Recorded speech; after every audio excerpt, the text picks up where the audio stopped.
अस्सलाम वालेकुम viewers, channel में आपको खुशामदीद कहता हूँ। तो दोस्तों आज ये पेपर हम सॉल्व करने जा रहे हैं। इंतहाई अहम ये पेपर पीएससी का हो चुका है इससे पहले। ये आपके लिए हेल्पफुल होगा। इसमें हम इसको डिस्कस करेंगे। डिफरेंट चीज़ के अंदर जो क्वेश्चंस आ चुके हैं उनको डिस्कस करेंगे। तो वक्त ज़ाया किए बगैर हम जो है वो इसको सॉल्व करते हैं। सबसे पहला क्वेश्चन जो इसके ऊपर देखें, educational objectives are mainly derived from. Educational objectives जो हैं वो किससे ड्राइव किए जाते हैं जी? वो ये पूछ रहा है कि वो नेशनल गोल से ड्राइव किए जाते हैं, स्कूल करिकुलम से ड्राइव किए जाते हैं, एजुकेशन पॉलिसी से ड्राइव किए जाते हैं या 5 ईयर प्लान से। तो किसी भी एजुकेशन के जो ऑब्जेक्टिव्स होते हैं वो बेसिकली जो है उसके एजुकेशन गोल से जो है वो लिए जाते हैं, नेशनल गोल से, कि उसकी नेशन के गोल क्या हैं, उन्हीं के बेस के ऊपर जो है ये एजुकेशनल ऑब्जेक्टिव जो है ये डिटरमाइन किए जाएंगे। तो इसमें जो ऑप्शन ए जो है ये करेक्ट होगा, education objectives derived from the national goals. दूसरे क्वेश्चन के ऊपर चलें। इसमें आप देखें वो पूछ रहा है कि formula education is the main for flexible rigid rule, flexible rule of entry and exit, rigid rules of entry and exit, no rule of entry and exit या few rule of entry and exit। सो इस question में आप देखें कि जो formal education होती है, जो फॉर्मल पुराना जो तरीक़ाकार था एजुकेशन का, तो उसमें एजुकेशन का एंट्री के लिए और उसके एग्ज़िट के लिए जो है वो रिजिड रूल्स थे। ठीक है, यानी कि सख्ती थी एक तरह की एजुकेशन के सिस्टम में आने के लिए और एग्ज़िट करने के लिए। वो सिस्टम कोई फ्लेक्सिबल नहीं था जो फॉर्मल एजुकेशन थी।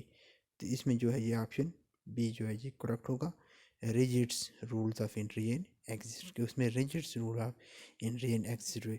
फिर वक्त के साथ साथ ये हुआ कि एजुकेशन सिस्टम में फ्लेक्सिबिलिटी जो है वो हमने देखी में आई है, और एजुकेशन को जो है वो इन द ऐसा प्रोसेस बनाया गया है जिसमें लर्नर जो है वो फ्लेक्सिबल होते हैं और उसके ऊपर जो है वो रूल्स जो है उसको फॉलो नहीं होते।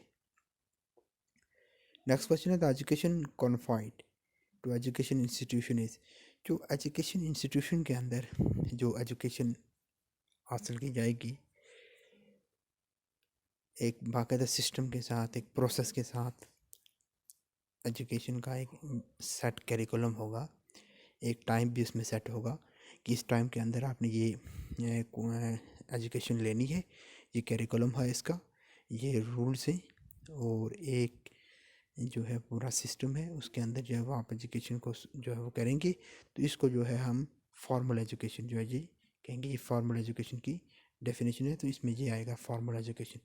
यहाँ देखिए ऐसे आगे देखें, education is not pre plan in. Pre plan वो किस में नहीं होती है जी? वो फॉर्मल एजुकेशन में प्री प्लान नहीं होती, इनफॉर्मल एजुकेशन में, नॉन फॉर्मल एजुकेशन में या अडल्ट एजुकेशन में।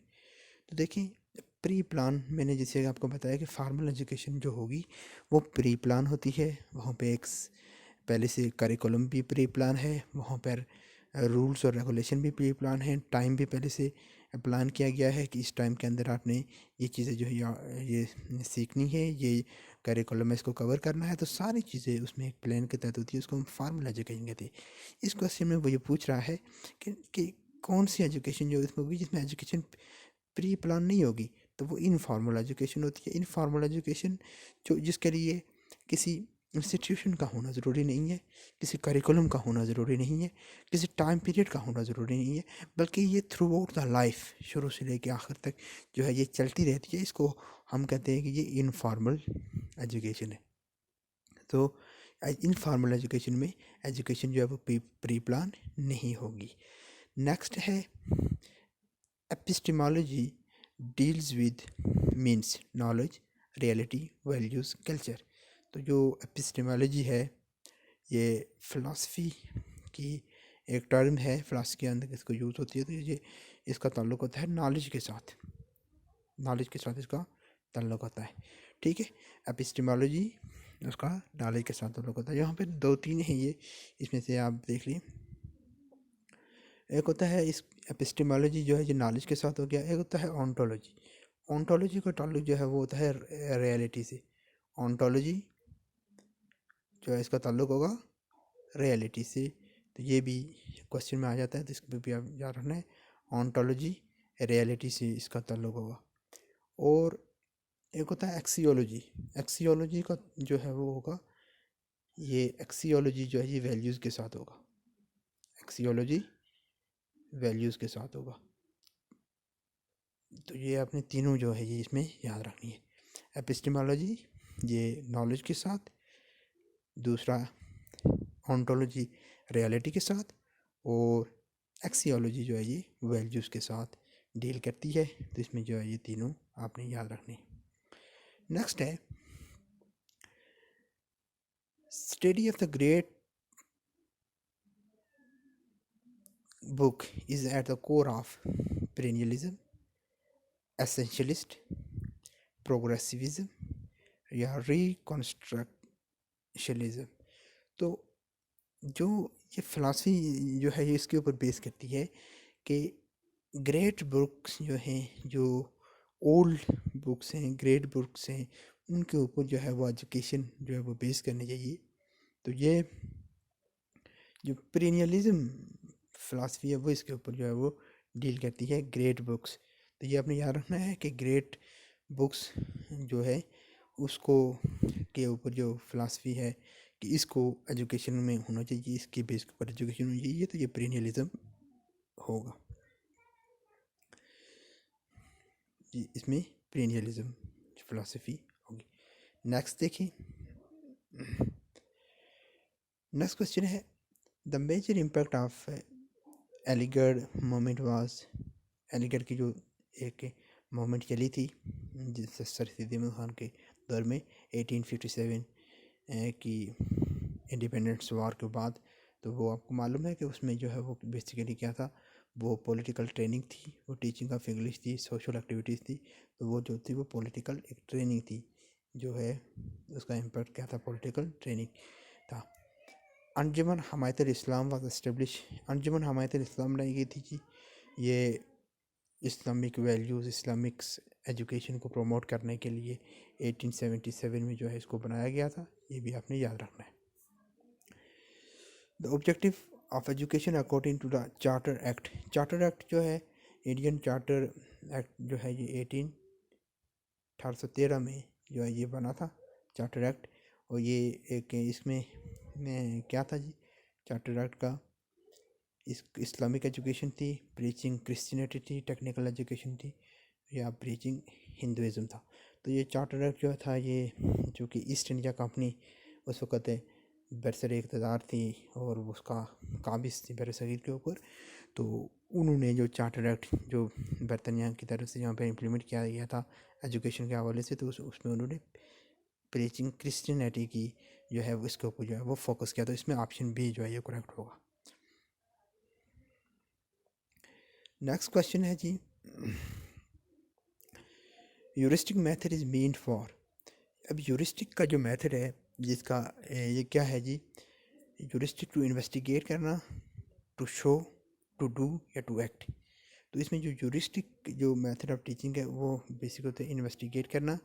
वहाँ पर इस यूरिस्टिक मेथड में बच्चों को सोचने पर जो है उसको फोकस करता है ये, कि वो खुद से अपनी थिंकिंग से किसी भी प्रॉब्लम या उसका जो है वो सॉल्व करने की उसको कोशिश करने, उसका हल निकाले। तो ये यूरिस्टिक मेथड है।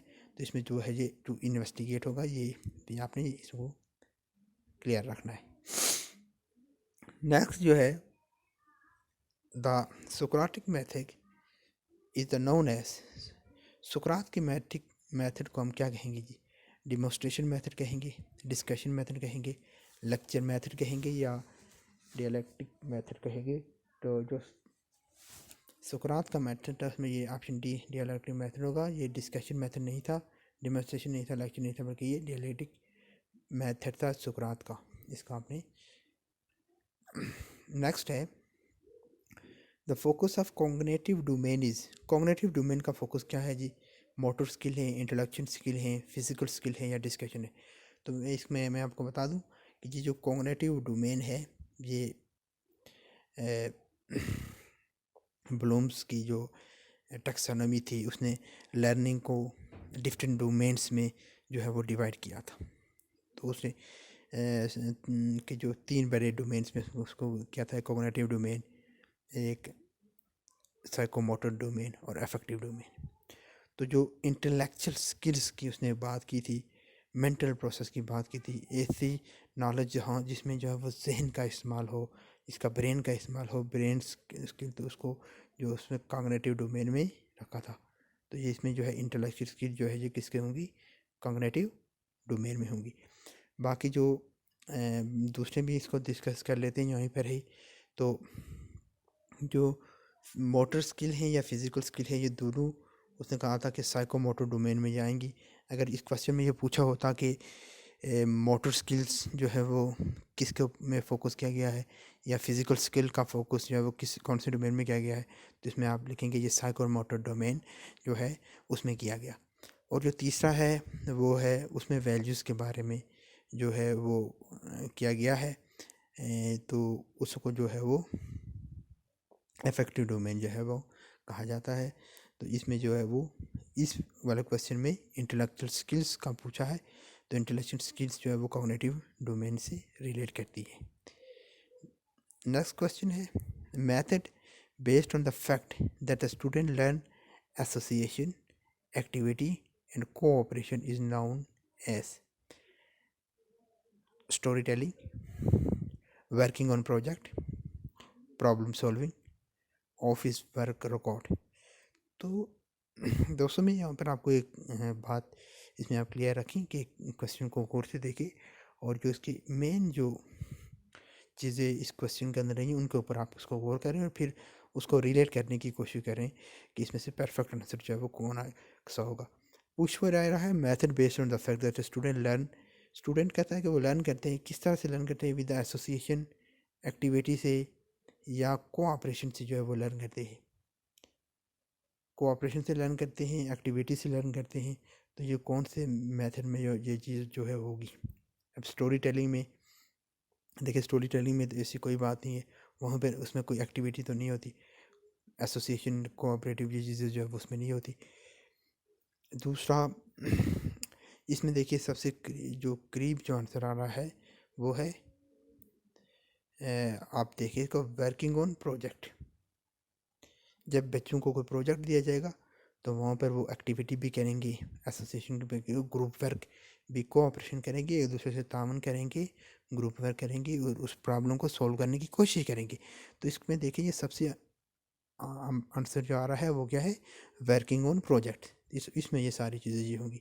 बाकी प्रॉब्लम सॉल्विंग हो गया या ऑफिस रिकॉर्ड वर्क, ये तो कोई मेथड नहीं है, तो स्टोरी टेलिंग तो इसमें ये चीज़ें नहीं होगी। नेक्स्ट क्वेश्चन है student portfolio is the collection. अब ये पोर्टफोलियो स्टूडेंट का इसको क्या कहते हैं जी? वो स्कूल का रिकॉर्ड होता है, ये टर्म जो है जिसको यूज़ होती है इंस्टीट्यूशंस में और एजुकेशन में, जिसको स्टूडेंट पोर्टफोलियो जो है वो ये न्यूली इमर्ज टर्म है, उसको जो है वो आपने याद रखना है कि स्टूडेंट पोर्टफोलियो जो है वो स्टूडेंट्स का वर्क रिकॉर्ड जो होगा उसको स्टूडेंट पोर्टफोलियो कहा जाएगा। स्टूडेंट का वर्क रिकॉर्ड एक बाकायदा एक फ़ाइल रखी जाती है जिसमें बच्चों का उसके वर्क के हवाले से उसके इंडिविजुअली जो है वो उसका रिकॉर्ड जो है वो रखा जाता है। तो उसको हम उसको स्टूडेंट पोर्टफोलियो कहेंगे। पोर्टफोलियो मुख्तलिफ़ चीज़ें जो है उसका चीज़ें जो है वो उस में जो है वो ऐड होती रहेंगी। तो ये सारी चीज़ें जो है वो उसके बच्चे के रिकॉर्ड का हिस्सा होंगी, तो उसको हम स्टूडेंट पोर्टफोलियो कहेंगे। नेक्स्ट क्वेश्चन है solo taxonomy provide systematic way of describing the learner. Solo taxonomy systematic way है लर्नर की एबिलिटी को डिस्क्राइब करने का, अंडरस्टैंडिंग को डिस्क्राइब करने का, परफॉर्मेंस को डिस्क्राइब करने का या स्किल्स को डिस्क्राइब करने का। तो ये सोलो टैक्सोनॉमी जो है ये बच्चे की परफॉर्मेंस को डिस्क्राइब करने का वे है, बच्चे की परफॉर्मेंस को डिस्क्राइब करने का। उसकी एबिलिटीज़ में नहीं देखी जाती है, अंडरस्टैंडिंग या स्किल्स नहीं देखी जाती, बल्कि देखी जाती है कि बच्चा जो लर्नर जो है वो किस तरह से परफॉर्म, किस स्टेज के ऊपर जो है वो परफॉर्म कर रहा है। तो इस related to the performance. In the next question, definition of profession is related to. Profession की डेफिनेशन क्या है जी? प्रोफेशन जॉब को कहेंगे आप, ड्यूटी को कहेंगे, सर्विस को कहेंगे, या वर्क को कहेंगे? अब टीचिंग एक प्रोफेशन है, तो टीचिंग की ड्यूटी है, कोई वर्क है, जॉब है या सर्विस है। तो इसमें आप देखिए कि जो जो प्रोफेशन होता है वो किसी भी सर्विस जो होती है उसको जो है वो डिफाइन करेगा कि क्या सर्विस जो है वो है, तो उसको जो है वो प्रोफेशन जो है वो कहा जाएगा। इससे जो है वो रिलेट करेगा service. Definition of profession is related to service.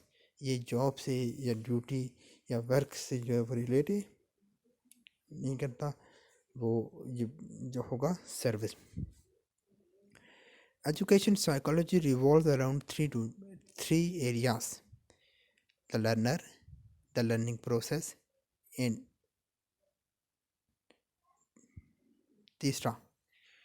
इसमें देखें, एजुकेशन साइकोलॉजी लर्नर से, लर्निंग प्रोसेस से, लर्नर यानी कि जो स्टूडेंट उसके ऊपर वो बेस करती है, लर्निंग प्रोसेस के से ऊपर जो है वो देखती है कि लर्निंग का प्रोसेस जो है वो किस तरह से होगा, किस सिचुएशन में जो है क्या प्रोसेस जो है वो होगा। दो चीज़ें, और इसके अलावा सिचुएशंस के ऊपर भी जो है वो बेस करी होती है। तो इसमें जो है ये ऑप्शन डी जो है ये करेक्ट होगा, सिचुएशन। नेक्स्ट क्वेश्चन जो है, evolution is related to. Evolution किससे रिलेट करती है? एवोल्यूशन जो टर्म है, ये जो एवोल्यूट करना, यानी कि आखिर में जो ये इस चीज़ को देखा जाता है कि किसी के वो ऑब्जेक्टिव्स जिसके लिए पूरा प्रोसेस किया गया वो ऑब्जेक्टिव अचीव हुए हैं या नहीं हुए, या कितने एक अचीव हुए हैं, कहाँ पर कमी रह गई है, कहाँ पर खामी रह गई है, इसको जो है वो एवोल्यूशन कहा जाता है। तो ये वैल्यू जजमेंट करता है, वैल्यू। न्यूमेरिकल वैल्यू नहीं होती है, ये क्वांटिटेटिव वैल्यू नहीं होती है, लर्निंग स्पीड नहीं होती है, बल्कि एक वैल्यू जजमेंट करती है कि किस हद तक जो है जो ऑब्जेक्टिव्स जो है वो अचीव हुए हैं। तो evolution related to the value judgement. Next question is, superannuation retirement age of government servant in Pakistan is. तो गवर्नमेंट सर्वेंट ये अब जो रूल्स बनाए गए हैं जो रिटायरमेंट के हवाले से, तो जो ऐसा गवर्नमेंट सर्वेंट होगा जो 60 साल की उम्र पूरी करने के बाद रिटायर हो जाएगा। मैक्सिमम एज यही है, 60 ईयर है कि 60 ईयर जब भी गवर्नमेंट सर्वेंट को पूरे होंगे तो उसके बाद रिटायर हो जाएगा। तो 60 साल उम्र पूरी करने के बाद जो गवर्नमेंट सर्वेंट रिटायर हो गया, तो उसकी जो पेंशन उसको मिलेगी उसको सुपर एनुएशन पेंशन जो है उसको कहा जाएगा। बाकी भी दूसरी पेंशन भी इसमें आती हैं। तो जो 60 साल की जो पेंशन होगी तो उसको सुपर एनुएशन पेंशन कहा जाएगा। नेक्स्ट क्वेश्चन है, एक्विडेंस रोल इज़ यूज फॉर। तो ये जो है ये सैलरी डिस्बर्समेंट के लिए इस्तेमाल होता है कि जो है वो इसमें रिकॉर्ड की जाती है सैलरी डिस्बर्समेंट जो है वो इसमें यूज़ होती है। नेक्स्ट है, how many basic component of curriculum के कितने कंपोनेंट है जी? तो इसमें 4 इसके जो है ये करिकुलम के कंपोनेंट जो है इसमें आप गिनवा सकते हैं। 4 एलिमेंट ऑफ या कंपोनेंट ऑफ करिकुलम है। करिकुलम डिज़ाइन है, करिकुलम इम्प्लीमेंटेशन है, करिकुलम एवोल्यूशन है। ये सारे जो हैं ये कंपोनेंट्स जो है वो करिकुलम में होंगे। नेक्स्ट है, knowledge is compartmentalised in subject centre, learner centre, activity centre. तो ये कंपार्टमेंटलाइज जो है ये नॉलेज जो है वो किस में होगा, सब्जेक्ट सेंटर में होगा। वैसी जो है मानों में जो सब्जेक्ट सेंटर करिकुलम में जो है ये इस्तेमाल होगा। तो ये इसमें जो है ये ऑप्शन ए जो है ये करेक्ट है। तो यहाँ पर आज इसको इख्तिताम करते हैं। नेक्स्ट क्वेश्चन हम इसको पूरा करेंगे। वीडियोस को जो है वो देखते रहिए। शुक्रिया।